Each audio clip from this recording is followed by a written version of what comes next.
अब इसमें जी बोलिए, क्या बोल रहे हो? सर एक डाउट है। हाँ बताओ। सर जो साइनैप्स होते हैं सर वो वन वे कॉल्स होते हैं, तो हाँ। वो हमारे रिसेप्टर से ब्रेन तक तो चले जाते हैं, पर वो ब्रेन से इफेक्टर्स तक कैसे आते हैं अगर वो वन वे कॉल्स के? वो जो है ना, जैसे एक न्यूरॉन है, एक न्यूरॉन दूसरे न्यूरॉन से डायरेक्टली कनेक्टेड नहीं होता। तो एक न्यूरॉन है और जो दूसरा न्यूरॉन है, तो पहला न्यूरॉन जो है उसका जो एक्सॉन जहाँ पर ख़त्म होता है वहाँ पर कहलाती है उसकी नर्व एंडिंग। तो नर्व एंडिंग डायरेक्टली दूसरे न्यूरॉन के डेंड्राइट से कनेक्ट नहीं होते। उसमें क्या होता है, बीच में एक छोटा सा गैप होता है, उसको हम सिनेप्स बोल देते हैं। तो जो नर्व एंडिंग है, नर्व एंडिंग तक जब इलेक्ट्रिकल इम्पल्स पहुंचता है तो electrical impulse neuro transmitter substance में कन्वर्ट हो जाता है। Neuro transmitter substance left side में ही होता है, सिनेप्स के लेफ्ट साइड में। सिनेप्स के राइट साइड में होता है डेंड्राइट। तो न्यूरो ट्रांसमीटर सब्सटेंस, इस वजह से न्यूरो ट्रांसमीटर सब्सटेंस जो है वो हमेशा लेफ्ट से राइट की तरफ ही ट्रैवल करेगा, क्योंकि जहाँ पर कोई चीज़ का कंसंट्रेशन ज़्यादा होगा वो हायर कंसंट्रेशन से लोअर कंसंट्रेशन की तरफ ही वो चीज़ ट्रैवल करती है। तो लेफ्ट साइड में वो न्यूरो ट्रांसमीटर सब्सटेंस होता है, राइट साइड में नहीं होता। तो इसका मतलब वो लेफ्ट से राइट ही ट्रैवल करेगा, ठीक है। और जैसे ही राइट में पहुंचता है तो राइट में पहुंचते ही न्यूरो ट्रांसमीटर सब्सटेंस खत्म हो जाता है, वो वापस इलेक्ट्रिकल इम्पल्स में कन्वर्ट हो जाता है। तो इसलिए एक ही ऑप्शन बचता है बस, कि जब लेफ्ट में ही रहेगा न्यूरो ट्रांसमीटर सब्सटेंस, राइट में पहुंचते ही वो खत्म हो जाएगा। तो लेफ्ट में कंसंट्रेशन ज़्यादा है, राइट में कंसंट्रेशन है ही नहीं या कम है, तो इसलिए वो वन वे वॉल्व ही है, मतलब यहाँ से यहीं ट्रैवल करेगा, जैसा डायग्राम में भी बता रखा है। फिर वो रिटर्न कैसे करेगा ब्रेन से इफेक्टर्स के पास? ब्रेन से जो इफेक्टर्स हैं उनके पास वो रिटर्न इलेक्ट्रिकल इम्पल्स की फॉर्म में करता है, और वो दूसरे न्यूरॉन के थ्रू जो है रिटर्न करता है। वो दूसरे न्यूरॉन कहलाते हैं मोटर न्यूरॉन, ओके सर। ठीक है। चलिए जी, इसके बाद देखिएगा,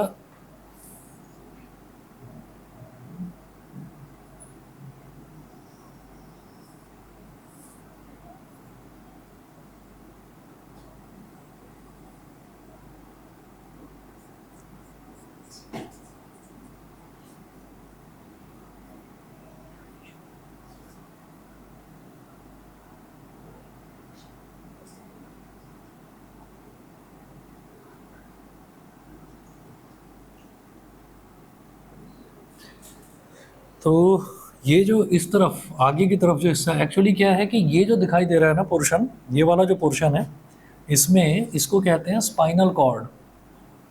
ये स्पाइनल कॉर्ड तक जा रहा है ये। तो स्पाइनल कॉर्ड नीचे से आती है कमर से और वो सीधा सीधा यहाँ तक आ जाती है, ब्रेन तक पहुँचती है। तो ये ब्रेन का आगे वाला हिस्सा है, मतलब ये सर का आगे वाला हिस्सा और ये पीछे वाला हिस्सा है। तो ये जो आगे वाला हिस्सा है, इतने वाले पोर्शन को, इसको बोलेंगे fore brain. Fore brain, front में जो ब्रेन होता है वो। इधर वाला जो हिस्सा है इसको बोलेंगे सेरिब्रम। सेरिब्रम ये होगा। इधर जो ये बीच वाला हिस्सा है इसको बोलेंगे, बीच वाला जो हिस्सा है ये बोलेंगे इसको मिड ब्रेन। Mid brain. ये जो हमारा जो प्रोटेक्टिव कवरिंग होती है इसको बोलते हैं CRANIUM, क्रैनियम। ब्रैकेट में लिखिएगा स्कल। यहाँ पर मिड ब्रेन में नीचे की तरफ इधर हिस्सा होता है, इसको कहते हैं हाइपोथैलेमस।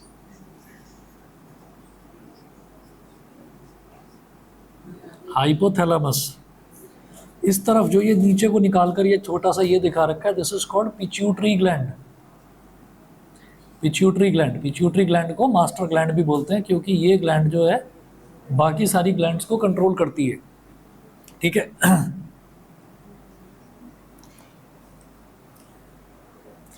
ये वाला जो पोर्शन है, ये जो ऊपर एक राउंड दिखा रखा है, नीचे ये राउंड सा दिखा रखा है, जो ऊपर वाला है इसको बोलते हैं पॉन्स।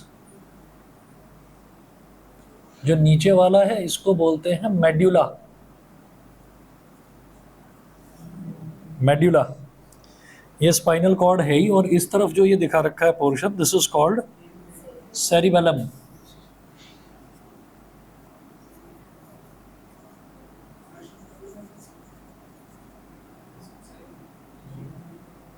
ठीक है, ये कंप्लीट हो गया इसका ब्रेन का डायग्राम। अब इसमें आगे चलते हैं। अब इसमें सबके अलग अलग फंक्शंस देखने हैं हमको। तो आप ये देखिए, the brain is broadly divided into 3 regions, fore brain, mid brain and hind brain. Hind brain मतलब पीछे वाला जो ब्रेन है, जो पीछे की तरफ है, हिंड ब्रेन।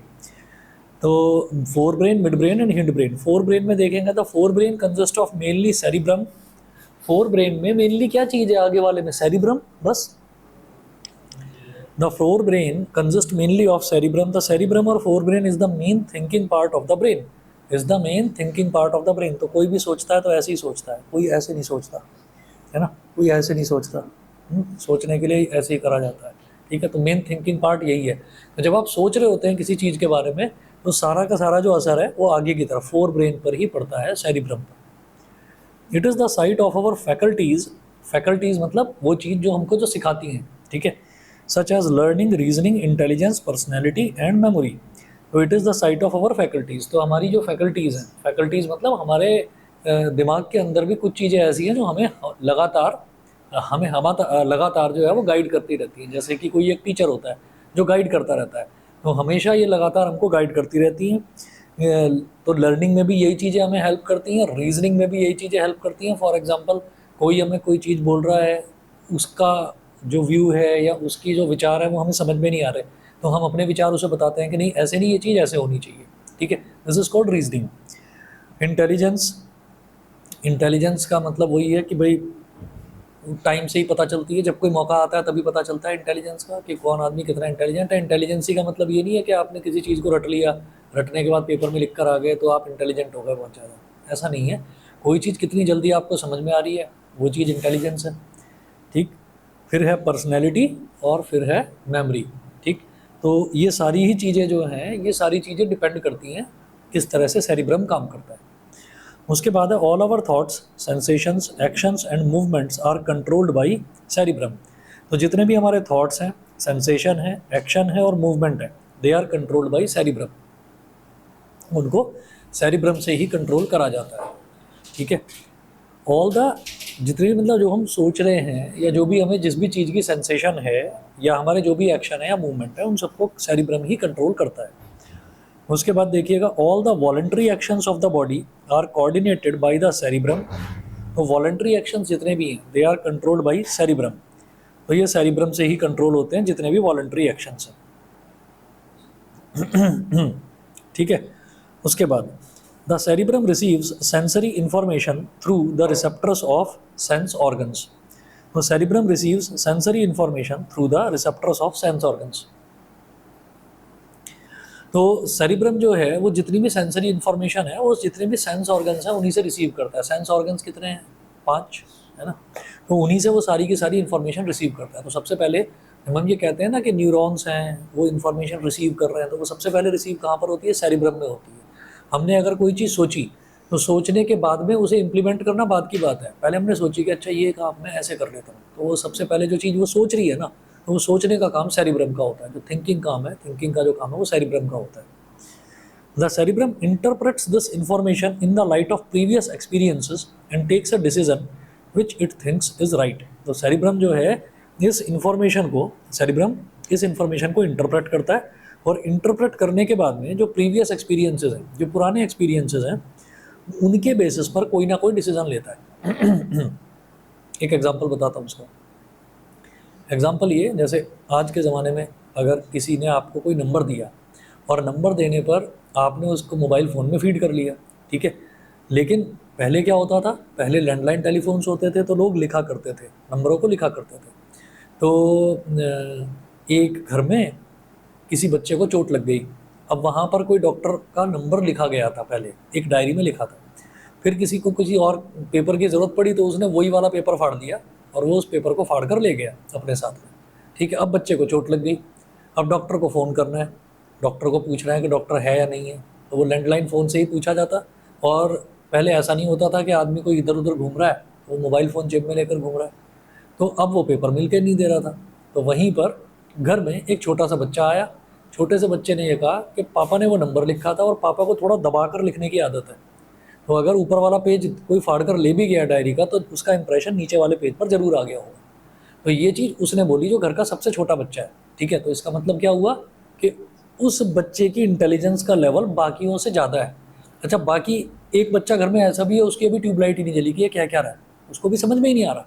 थोड़ी देर और हाँ हाँ ये सही कह रहा है, तो सेरिब्रम उसका एक्टिवली काम कर रहा है, उसका उतना एक्टिवली काम नहीं कर रहा है। लेकिन धीरे धीरे धीरे धीरे जब उसकी लाइफ में भी ऐसे कुछ कुछ एक्सपीरियंस होते चले जाएंगे तो एक्सपीरियंसेस से क्या होता है कि उसका भी सेरिब्रम धीरे धीरे तेज काम करने लगेगा। तो कुछ के सेरिब्रम पहले से ही बड़े तेज होते हैं और कुछ के सेरिब्रम जो है वो धीरे धीरे धीरे करके एक्टिव हो जाते हैं। अच्छा, और ये चीज़ घरों में भी देखी जाती है। घर में एक बच्चा है, 2 बच्चे हैं, 3 बच्चे हैं, जितने भी बच्चे हैं घर में, तो उनमें ये देखा जाएगा कि सबसे छोटा जो होता है ना घर में वो सबसे तेज होता है, ठीक है।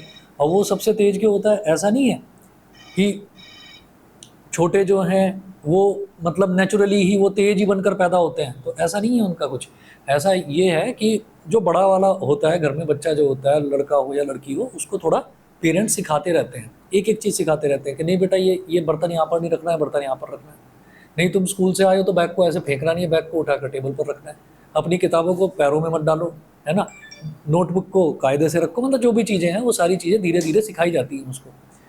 तो उसकी उम्र बड़े वाले बच्चे की मान लीजिए 2 साल या 3 साल है, और जो छोटा बच्चा है वो अभी पैदा ही हुआ है, ठीक है। वो ऑब्जर्व कर रहा है, वो ऑब्जर्व कर रहा है बड़ी तेज़ी से उन चीज़ों को।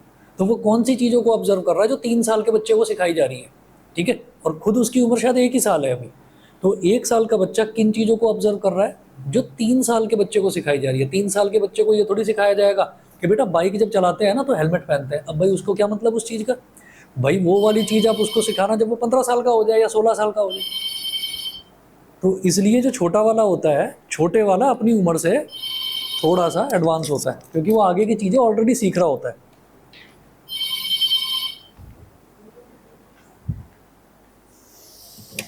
हाँ जी, हाँ जी। अरे बोलो भाई, फ़ोन करा है, बोलो यार। फ़ोन करके छोड़ देते हैं, फिर बोलते नहीं है कुछ, उधर से इधर उधर बात कर रहे हैं। अब उठाकर रख दिया इसको, क्यों? क्योंकि बार बार फ़ोन ही करता चला जाएगा, फिर होश नहीं लेगा फिर।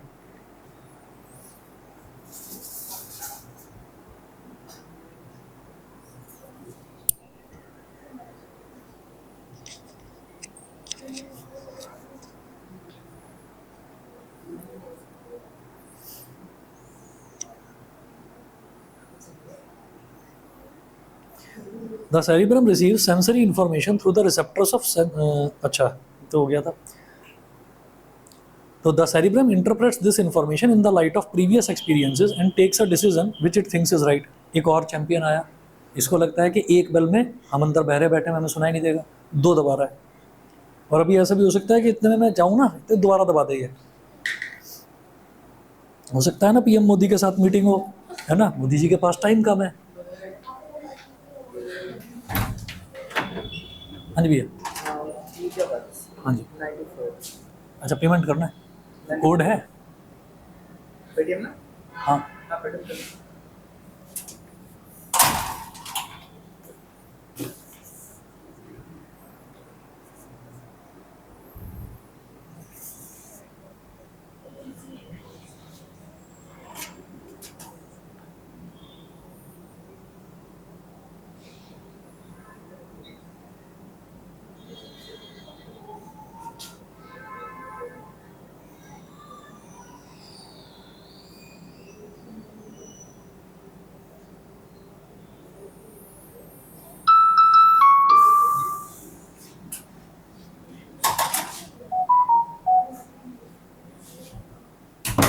इसीलिए बराबर वाले अंकल ने स्टिकर चिपका रखा है अपने गेट पर। पता तो होगा, बताया था शायद मैंने आपको, नहीं बताया? अच्छा तो सीधा यहीं आते हो, 702 में ही आते हो, 701 के दरवाजे पे भी नहीं देखा क्या लिखा हुआ है? अच्छा आज देख लेना। जैसे दरवाज़ा है ना, तो हमारे दोनों के दरवाजे सेम है, जिससे उन्होंने बनवाया है, हमको उनका दरवाज़ा अच्छा लगा था, हमने भी उन्हीं से बनवा लिया।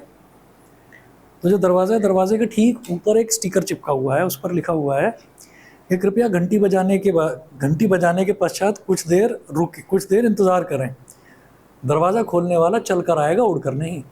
ये लिखा हुआ है वहाँ पर साफ साफ, तो देखना प्रिंटेड है, प्रॉपर स्टिकर है।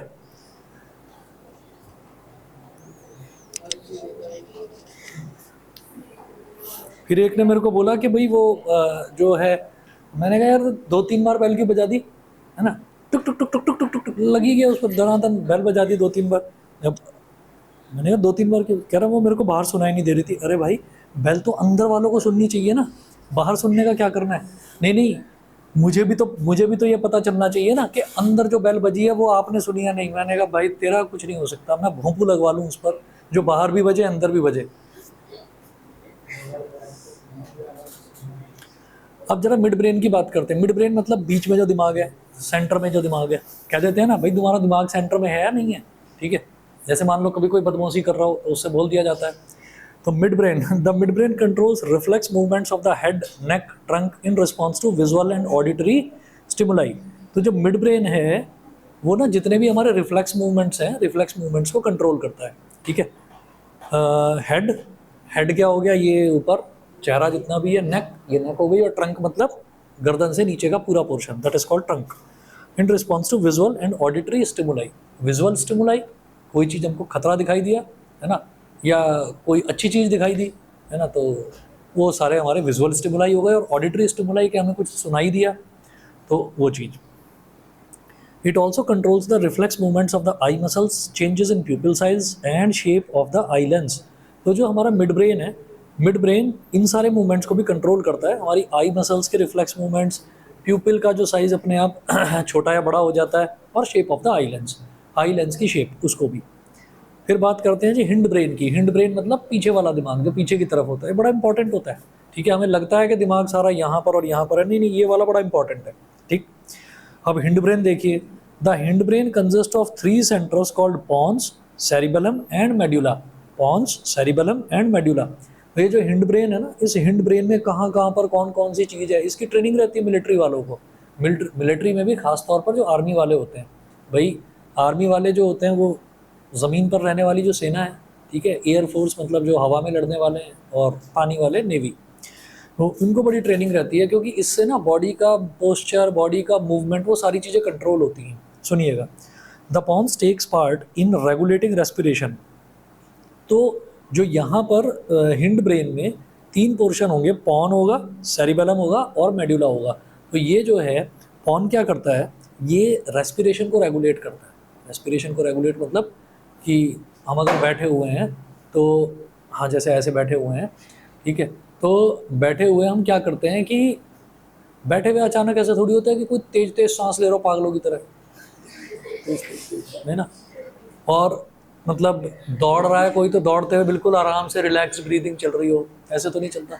तो इसको ब्रीदिंग को कि कब ब्रीदिंग फास्ट होनी चाहिए कब ब्रीदिंग स्लो होनी चाहिए, इसको कौन रेगुलेट करता है? पॉन। फिर बात करते हैं सेरिबेलम की। तो cerebellum helps in maintaining posture and balance of the body. Cerebellum helps in maintaining posture and balance of the body. It also enables us to make precise and accurate movements. It coordinates smooth body movements such as walking, dancing, riding a bicycle, and picking up a pencil, etc. तो cerebellum जो है, cerebellum हमारी body का posture को maintain करने का और balance बनाने के काम आता है सेरिबेलम। तो सेरिबेलम में ये होता है कि बॉडी के जो मूवमेंट्स हैं वो सारे स्मूथ होने चाहिए। जैसे वॉकिंग मूवमेंट है तो वॉकिंग मूवमेंट आपका स्मूथ होना चाहिए, मतलब आप नॉर्मली वॉक करते हुए नजर आओ, अजीब तरीके से नहीं होना चाहिए कि कोई अजीब तरह से पता नहीं कैसे वॉक कर रहे हैं। डांस है तो डांस भी नॉर्मल होना चाहिए, ठीक है। राइडिंग अ बाइसिकल तो बाइसिकल भी नॉर्मली आप राइड करो। And picking up a pencil, pencil है तो पेंसिल सामने रखी है आपने, बस पेंसिल ऐसे उठा ली, ठीक है। कोई ऐसे थोड़ी करेगा कि ऐसे हाथ करके फिर पेंसिल को। तो मतलब कुल मिलाकर सेरिबेलम जो है वो आपके बॉडी के स्मूथ मूवमेंट्स में हेल्प करता है, ठीक है।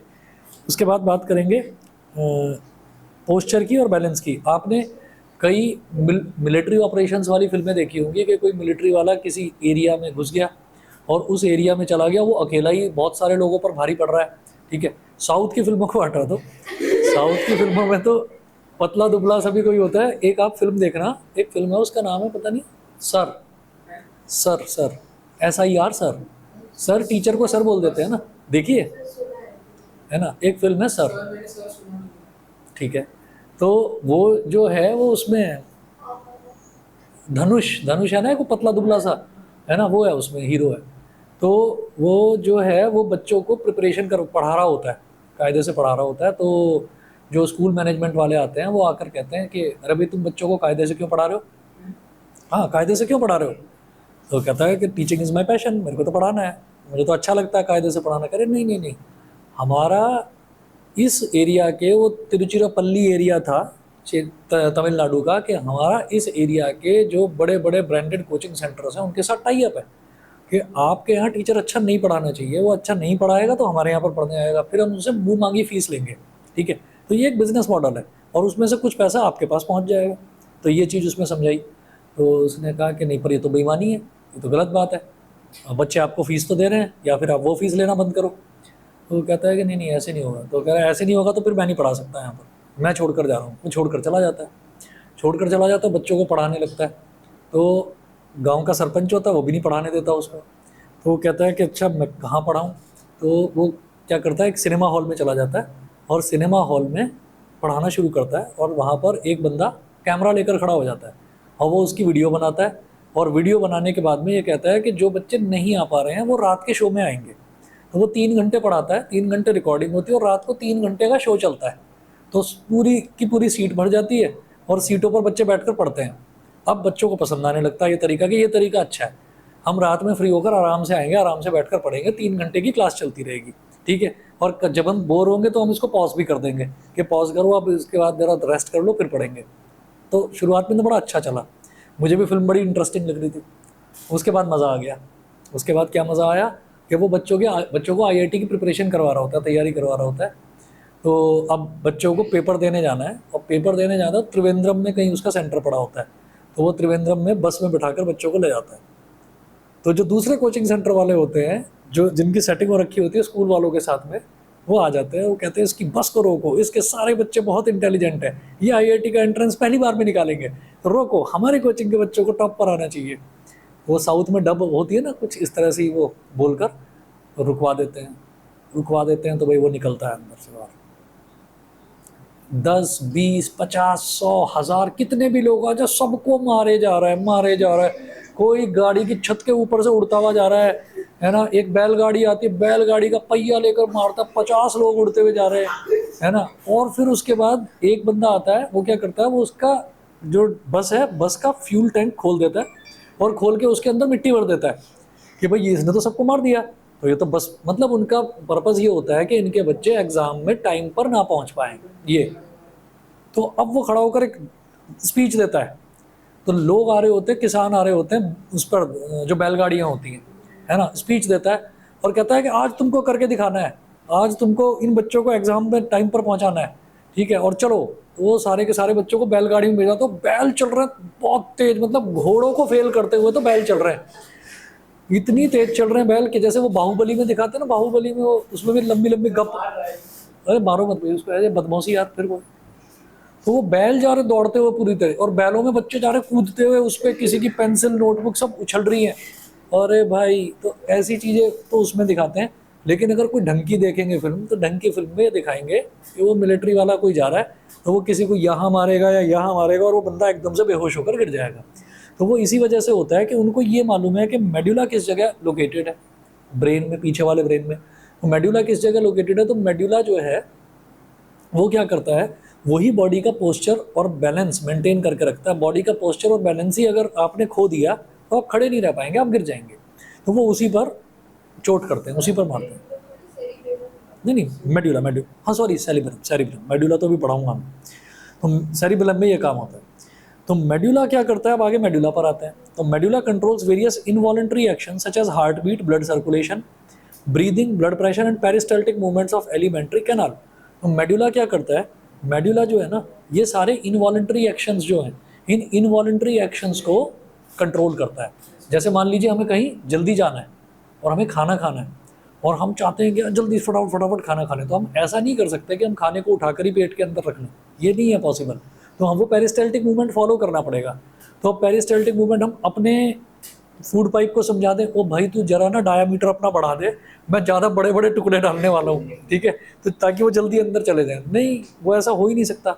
तो आप ये देखेंगे कि अगर कभी भी आपको फटाफट से कुछ भी खाकर जाना है ना, तो आप उसको मुंह के अंदर तो भर सकते हो, मुंह इतना बड़ा हो जाएगा, है ना, वो तो भर सकते हैं। लेकिन आप चाहोगे नहीं यहाँ पर इकट्ठा हो जाए सारा फूड पाइप में और वो धीरे धीरे जाता रहे, वो पॉसिबल नहीं है। तो पेरिस्टाल्टिक मूवमेंट का जो फूड पाइप में जो फूड का जो मूवमेंट होता है, that is called peristaltic movement, वो एक जैसा ही बना रहे, है ना, इस चीज़ को कंट्रोल करने का काम मेडुला का है। रेस्पिरेशन को कंट्रोल करने का काम मेडुला का है, ब्लड प्रेशर को कंट्रोल करने का काम भी मेडुला का है, ये सारी चीज़ें। Medulla is also the controlling centre for reflexes such as swallowing, coughing, sneezing, secretion of saliva and vomiting. तो मेडुला जो है वो इन चीज़ों को भी कंट्रोल करता है। कुछ रिफ्लेक्स एक्शन ऐसे हैं जो हमारे कंट्रोल में नहीं है, जैसे स्वेलोइंग। अगर आप चाहें कि भाई आप ना पानी है कुछ, उस पानी को मुंह के अंदर रख लें, अब वो रखा ही रहे, एक लिमिट तक रख सकते हैं भाई, उसके बाद वो अंदर जाएगा ही जाएगा, तो वो इनवॉलंटरी एक्शन है, आपके कंट्रोल में नहीं है। कफिंग, खांसी आएगी, कितना भी रोक लो खांसी आएगी ही, ऐसी छींक भी आएगी, ऐसी सिक्रीशन ऑफ सलाइवा, कोई चीज़ रखी है जो आपके पसंद की है, आपको भूख लग रही है तो सलाइवा सिक्रीट होगा ही होगा। एंड वॉमिटिंग, उल्टी आती है तो वो भी एकदम से आ ही जाती है। स्पाइनल कॉर्ड, अब स्पाइनल कॉर्ड के बारे में देखिए। Spinal cord is a cylindrical structure. Spinal cord एक सिलेंड्रिकल स्ट्रक्चर है, लंबा। Spinal cord begins in continuation with medulla and extends downwards. तो स्पाइनल कॉर्ड जो है वो यहाँ से मेडुला से एक्सटेंड होता है, स्टार्ट होता है और नीचे तक जाता है, ठीक है। It is enclose in a bony cage called vertebral column. तो वो एक बोनी केज के अंदर एनक्लोज होता है और उस बोनी केज को हम वर्टिब्रल कॉलम, रीढ़ की हड्डी बोल देते हैं। It is surrounded by membranes called meninges. तो जो हमारी रीढ़ की हड्डी होती है, क्योंकि वो इंपॉर्टेंट बहुत होती है, तो उसका जो प्रोटेक्शन है वो भी बहुत इंपॉर्टेंट होता है कि भाई उसको प्रोटेक्ट करा जाए किसी चीज़ से। तो वो मेनिंजेस उसके चारों तरफ होती हैं, उसके चारों तरफ मेनिंजेस होती है, मेनिंजेस के अंदर वर्टिब्रल कॉलम होता है। उसके बाद as many as 31 pairs of nerves arise from the spinal cord. तो पूरा जो स्पाइनल कॉर्ड है, स्पाइनल कॉर्ड से 31 पेयर्स, नर्व्स की 31 पेयर्स जो हैं वो निकलती हैं बाहर। The spinal cord is concerned with the spinal reflex actions and the conduction of nerve impulses to and from the brain। तो स्पाइनल कॉर्ड जो है वो स्पाइन से रिलेटेड जितने भी रिफ्लेक्स एक्शन है उनको कंट्रोल करता है, और नर्व इम्पल्सेस को ब्रेन तक पहुंचाना और ब्रेन से वापस स्पाइनल कॉर्ड तक लाना, ये काम भी स्पाइनल कॉर्ड का होता है, ठीक है। इसके बाद देखेंगे summarise the functions of brain. तो ब्रेन के सारे फंक्शंस हमको समराइज करने हैं। क्वेश्चन है ये, आंसर देखिए। सबसे पहले है the brain receives information carrying nerve impulses from all the sensory organs of the body. तो बॉडी के जितने भी सेंसरी ऑर्गन्स हैं उनसे जितने भी इम्पल्सेस हैं उनको रिसीव करने का काम ब्रेन का होता है। सेकंड, इम्पल्सेस को रिसीव करा, अब रिसीव करने के बाद उसके बदले में रिस्पॉन्स देना, रिस्पॉन्ड करना।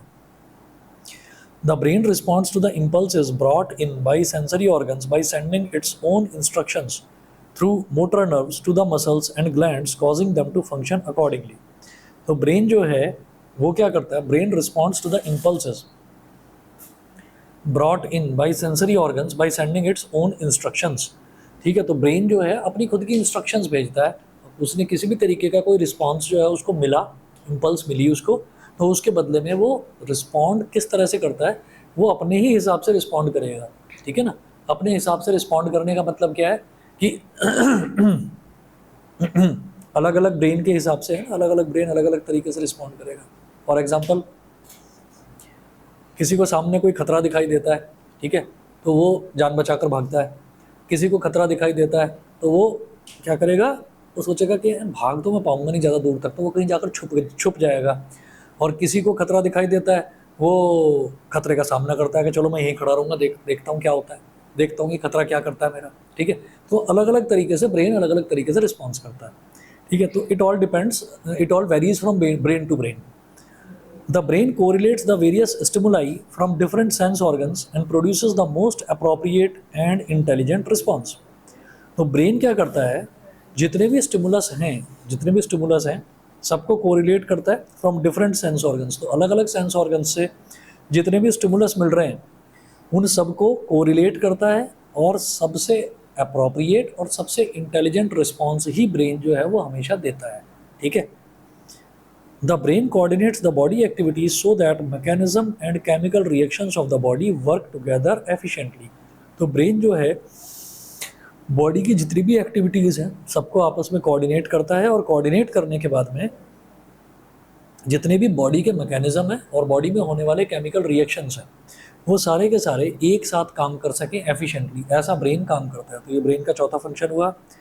पांचवा फंक्शन क्या है, the brain stores information so that behaviour can be modified according to the past experience. The brain stores information so that behaviour can be modified according to the past experience. तो brain क्या करता है, brain जो है ना अपने जो पुराने एक्सपीरियंसेस हैं, पुराने एक्सपीरियंसेस के हिसाब से जो इन्फॉर्मेशन है वो स्टोर करता है। वो इन्फॉर्मेशन स्टोर करता है। फॉर एग्जांपल, आपने अपने किसी दोस्त से बात करी, हाँ भी पढ़ाई कैसी चल रही है, उसने यार बिल्कुल बेकार चल रही है। ठीक है, एग्ज़ाम हो गए, रिजल्ट आ गया, पता चला उसने टॉप मार दिया। ठीक है, तो अब आपके दिमाग में इन्फॉर्मेशन ये स्टोर हो गई कि इसका मतलब ये झूठा है।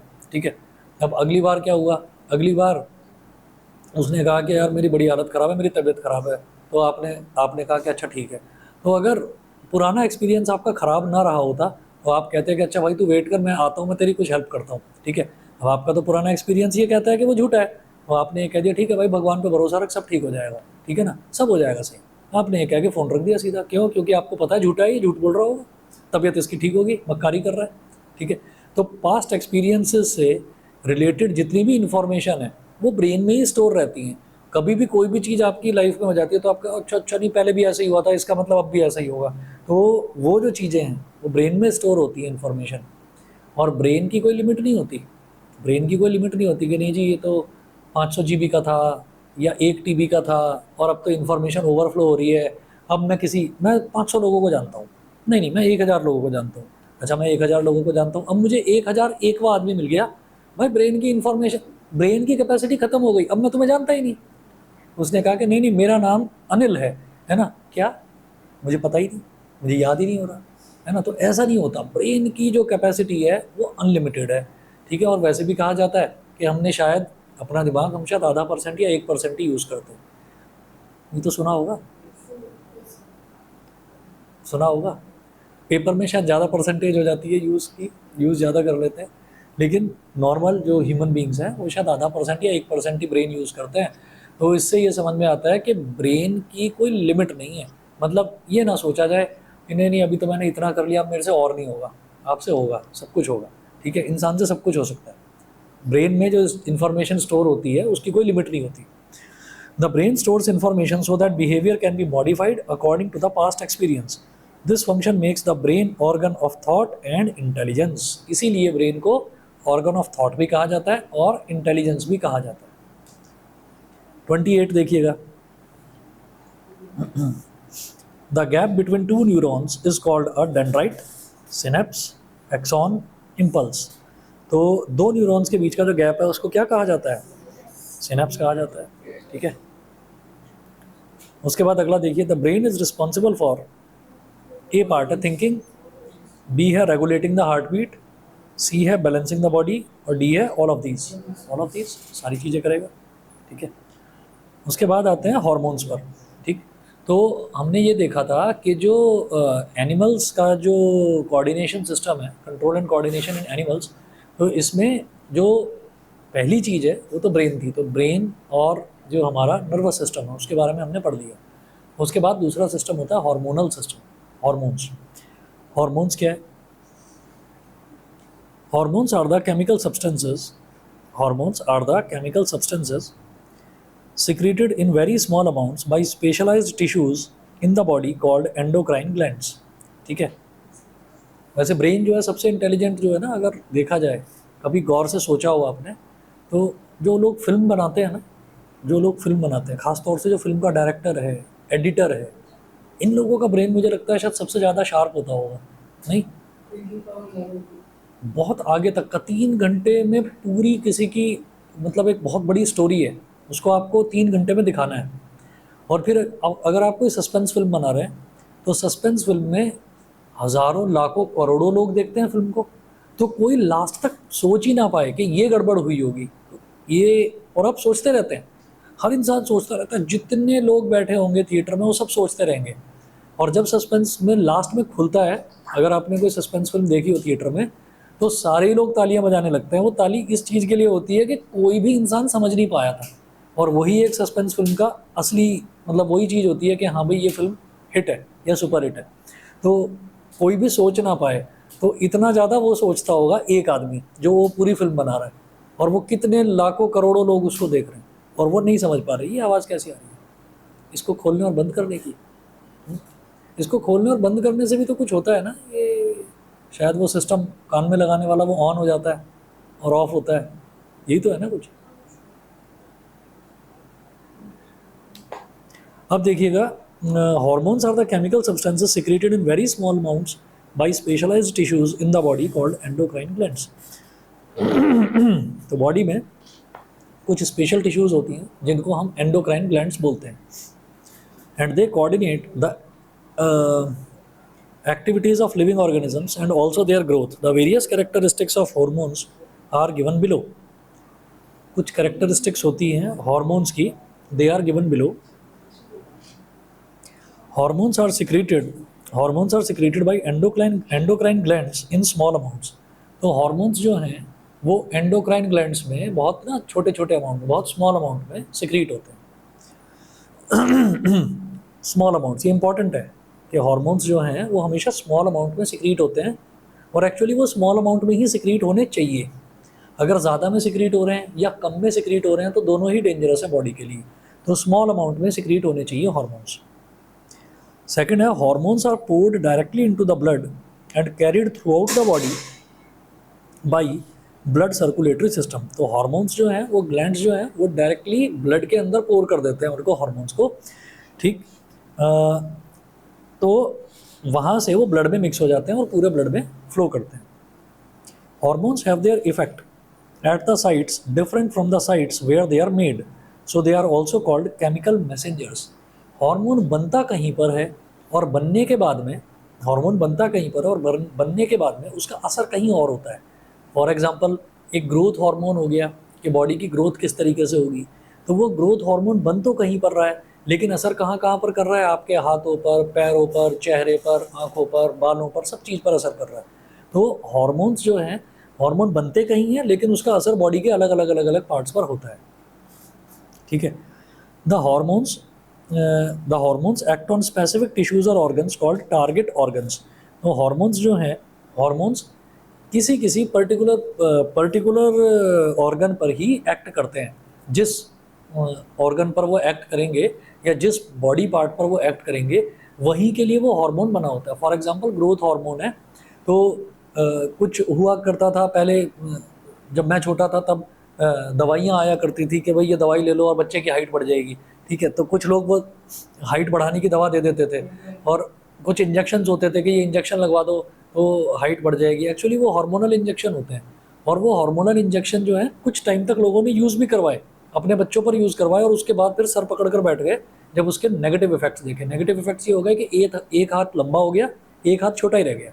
ठीक है, तो वो जो नेगेटिव इफेक्ट्स हैं, उस नेगेटिव इफेक्ट के बाद में फिर जो इनकी मेडिकल एसोसिएशन है उन्होंने भी उन दवाइयों पर बैन लगाया। अब आप कभी भी रास्ते में कहीं देखेंगे, पहले हम जब छोटे थे रास्ते में देखते थे दीवारों पर लिखा रहता था, बसों के अंदर स्टिकर लगे रहते थे कि क्या बच्चे की छोटी हाइट से परेशान है, मिलिए फलाने डॉक्टर से। तो उस डॉक्टर से मिल गया, पता चला डॉक्टर ने पता नहीं कौन सा हार्मोन का इंजेक्शन लगा दिया।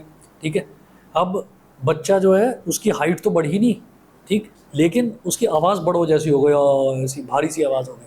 ठीक है, तो वो जो है वो बड़ा डेंजरस होता है। तो जितना नेचुरल रहा जा सके उतना नेचुरल रहें। Glands, a gland is a structure which secretes a specific substance और सब्सटेंसेज इन द बॉडी। तो दो तरीके के ग्लैंड्स होते हैं बॉडी में, एक तो एक्सोक्राइन ग्लैंड और एक एंडोक्राइन ग्लैंड। तो जो एक्सोक्राइन ग्लैंड है, a gland which secretes its product into a duct और tube is called exocrine gland. तो जो ग्लैंड है जो अपने प्रोडक्ट को किसी डक्ट में या ट्यूब में सीधा सिक्रीट करता है, उसको हम एक्सोक्राइन ग्लैंड बोल देते हैं। Second, endocrine gland, a structure और ग्रुप ऑफ सेल्स और tissue which makes hormones in the body is called an endocrine gland, is called an endocrine gland. तो एक स्ट्रक्चर या ग्रुप ऑफ सेल्स या tissues जो हार्मोन्स को बनाता है उसको कहते हैं एंडोक्राइन ग्लैंड। तो एक्सोक्राइन ग्लैंड जो है वो क्या करता है, वो हार्मोन्स को किसी ट्यूब में डाल देता है या किसी डक्ट में डाल देता है, जहाँ से वो अपने अपने साइट पर पहुँचते हैं, मतलब जहाँ पर उसको काम करना है। ठीक है, वो वहाँ पर पहुँचते हैं। अच्छा, और जो एंडोक्राइन ग्लैंड है, एंडोक्राइन ग्लैंड क्या करते हैं, वो हार्मोन्स को बनाते हैं, प्रोड्यूस करते हैं। ठीक है, for example pancreas acts as an endocrine gland and secretes the hormone insulin. Pancreas एक एंडोक्राइन ग्लैंड है क्योंकि वो इंसुलिन खुद बनाता भी है और फिर उसको सिक्रीट भी करता है। इंसुलिन जानते हैं क्या करता है, बॉडी में शुगर लेवल को मेंटेन करके रखता है इंसुलिन। फिर आ जाइए एंडोक्राइन सिस्टम पे। तो एंडोक्राइन सिस्टम में हम ये देखेंगे, a group of endocrine glands which produces various hormones is called an endocrine system. Endocrine glands का पूरा जो सिस्टम है उसको हम एंडोक्राइन सिस्टम कह देते हैं, जिसमें वो सारे के सारे हार्मोन्स किस तरह से बनाते हैं वो बताया जाता है। The endocrine system is also called hormonal system, इसको नॉर्मली हार्मोनल सिस्टम भी बोल देते हैं। In addition to the nervous system, the endocrine system also helps in coordinating the activities of the body. अब आप ये देखेंगे कि ह्यूमन बॉडी का डायग्राम बना रखा है यहाँ पर, और सर से लेकर नीचे तक पैर तक आप देखेंगे तो सारे के सारे जो ग्लैंड्स हैं वो दे रखा है। सबसे ऊपर सर में पिनियल ग्लैंड है, पिनियल ग्लैंड के बाद नीचे हाइपोथैलेमस है, हाइपोथैलेमस के बाद नीचे पिट्यूटरी ग्लैंड है जस्ट बिलो द ब्रेन, उसके बाद पैराथायराइड ग्लैंड है, फिर थायराइड ग्लैंड है नेक में, फिर जो हमारा रेस्पिरेटरी ट्यूब है, इसमें नहीं, इसमें मैंने दिखाया नहीं, हाँ वो पिनियल ग्लैंड है, सेरिबेलम के पास है। सेरिबेलम तो एक्चुअली एक पार्ट हो गया, पिनियल ग्लैंड है, ग्लैंड मतलब उसके अंदर हॉर्मोन्स बनते हैं। ठीक है, फिर बीच में आ जाएगा लंग्स के बीच में थाइमस आता है, फिर स्टमक के थोड़ा सा ऊपर पेनक्रियाज होता है, स्टमक के नीचे सॉरी, फिर एड्रीनल ग्लैंड होते हैं किडनी के ऊपर, फिर ओवरीज होता है, और फिर टेस्टिस होता है। ठीक है, तो ये सारे के सारे ग्लैंड्स हैं। अब पेज नंबर 30 पर आ जाइए और सारे ग्लैंड्स के बारे में देखते हैं। हाइपोथैलेमस, जैसे हम हाइपोथैलेमस ग्लैंड की बात करते हैं तो it is present in the brain, it produces releasing hormones and inhibitory hormones. तो ये कुछ रिलीज हार्मोन सिक्रीट करता है, कुछ इनहिबिटरी हार्मोन सिक्रीट करता है। फंक्शन क्या क्या है, function of hypothalamus is to regulate the secretions of hormones from pituitary gland. तो हाइपोथैलेमस का फंक्शन क्या होता है कि वो कितना हार्मोन सिक्रीट होना है उस चीज़ को रेगुलेट करता है, उस चीज़ को कंट्रोल करता है, कितना हार्मोन सिक्रीट होता है। Hypothalamus controls the pituitary hormones, hypothalamus pituitary hormones को जो है कंट्रोल करता है कि कितना हार्मोन सिक्रीट होना चाहिए। ठीक है, फॉर एग्जांपल यही जो आपकी एज है 9th 10th 9th 10th 11th में 12th में भी कीड़ा उठता है कुछ ना, खासतौर पर लड़कों में कीड़ा उठता है कि मेरे को जिम में जाना है, मेरे को जॉन अब्राहम जैसी बॉडी बनानी है। ठीक है, तो ये एकदम से कीड़ा जागता है, तो फिर नहीं भाई, दोनों भाई चलेंगे, दोनों भाई, ठीक है, तो दोनों भाई चलेंगे। अब जब गए तो दोनों भाई में से एक भाई तो लगा पड़ा है, पसीना बाहर है, ठीक है, उसको 2-3 महीने हो गए एक्सरसाइज करते हुए, और जो दूसरा है वो उतना पसीना भी नहीं मारा, उसकी बॉडी बनती जा रही है एकदम बहुत बढ़िया। ठीक है, सब कह रहे हैं आया तेरी बॉडी बहुत अच्छी, तेरी बॉडी बहुत अच्छी। अब वो दूसरा वाला डिप्रेशन में, ये मेरे ना जीन्स ही गड़बड़ है, मेरी बॉडी ही गड़बड़ है। तो ये सब ये गलत है यार, मैं खुद ही बेकार हूँ, मेरे में कुछ हो ही नहीं सकता। तो बाद में कुछ समय बाद पता चलता है भाई अगला जो है, अगले की आवाज़ भी मॉन्स्टर्स वाली हो गई, किधर है भाई तू, क्या कर रहा है तू, ऐसी आवाज़ हो गई। तो धीरे धीरे पता चला कि भाई वो जब जिम में आता था और जिम में जाता था तो जो भैया बैठे रहते थे, है ना, भैया के पैर छू लेता था। भैया खुद जो है 5वीं फेल हैं, भैया को खुद गंवा रहे हैं, उनको कुछ नहीं पता। जितने भी जिम कोच हैं मैक्सिमम फेल, 5वीं फेल, 4थी फेल ऐसे ही, ठीक है। कोई एक आधा पढ़ा लिखा होगा, ज़्यादातर सब गंवा रहे हैं। और वो जो है वो कहते हैं बेटा इससे कुछ नहीं होता, इंजेक्शन लगा बॉडी बना, ठीक है। तो इंजेक्शन लगाने शुरू कर दिए, आपको पता ही नहीं है, हाँ वो स्टीरॉइड्स वही हार्मोन्स होते हैं, तो वो हार्मोन्स दे दिए। अब बॉडी को ग्रो तो करना है 3 साल में, 4 साल में या 5 साल में जाकर, ठीक है। आप कह रहे हो कि नहीं 1 महीने में ही ग्रो, 1 महीने में ग्रोथ होनी चाहिए। तो 1 महीने में ग्रोथ, तो आपने क्या करा, हार्मोन्स कुछ ज़्यादा ही दे दिए। हार्मोन्स कुछ ज़्यादा ही दे दिए तो क्या हुआ कि बॉडी तो बन गई, साथ साथ बाल भी सफ़ेद होने शुरू हो गए। क्यों? आपको तो 3-4 साल बाद आपकी उम्र बढ़नी थी, लेकिन आपकी उम्र तो उसने एकदम बढ़ा दी, ठीक है। तो इस तरह से जितने भी, अगर आप देखेंगे, गौर से देखेंगे, जो बॉडी बिल्डर्स हैं, कितना भयंकर मेकअप करके तो जॉन अब्राहम आता होगा ना स्क्रीन पर, है ना, और उतने मेकअप के बावजूद भी कितनी गंदी शक्ल लगती है अगर क्लोजअप देख लिया जाए तो, ठीक। तो वो क्यों है? मतलब वो स्किन पर बुढ़ापा आने लगा धीरे धीरे, वो बुढ़ो जैसी स्किन हो गई। किसी भी जिम के आप कोच को देख लें तो ज़्यादातर की जो आपको शक्लें हैं वो बुढ़ो जैसी दिखाई देंगी, ठीक है। स्किन पर झुर्रियाँ झुर्रियाँ झुर्रियाँ, ठीक, और बड़े अजीब से दिखाई देंगे, और आवाज़ मैक्सिमम की भारी। तो वो ये हार्मोन्स का चक्कर है, तो इन चक्करों में कभी पड़ना मत, ठीक है ना। जैसे हो वैसे ही ठीक हो, जैसे हो वैसे ही ठीक हो, इन चक्करों में मत पड़ना, नहीं तो न जाने कितनों की तो किडनी खराब हो जाती है, कितनों के लीवर खराब हो जाते हैं, ठीक है, और फिर वो हमेशा बेड पर ही रहते हैं और बन जाती है बॉडी, ठीक है, बेड पर पड़े पड़े। चलिए जी, पिट्यूटरी ग्लैंड देखिए, pituitary gland is present below the brain. तो ब्रेन के नीचे प्रेजेंट होता है pituitary gland. It secretes a number of hormones. One of the hormone secreted by pituitary gland is human growth hormone. तो human growth hormone जो है वो pituitary gland ही secrete करता है, ठीक है। तो पिट्यूटरी ग्लैंड को ही उसका काम करने दीजिए, कोई इंजेक्शन या कोई गोली नहीं करेगी उसका काम। For example, a person having a deficiency of growth hormone in childhood remains very short and becomes a dwarf मतलब बौना। And on the other hand, a person having too much growth hormone becomes very tall or giant, खली, ठीक है, खली का कुछ ज़्यादा ही hormone होगा, कितना लंबा है। फिर आ जाता है thyroid gland. Thyroid gland is attached to the wind pipe in our body. तो थायराइड ग्लैंड विंड पाइप जो गले में होता है, गले में होता है थायराइड ग्लैंड, क्या,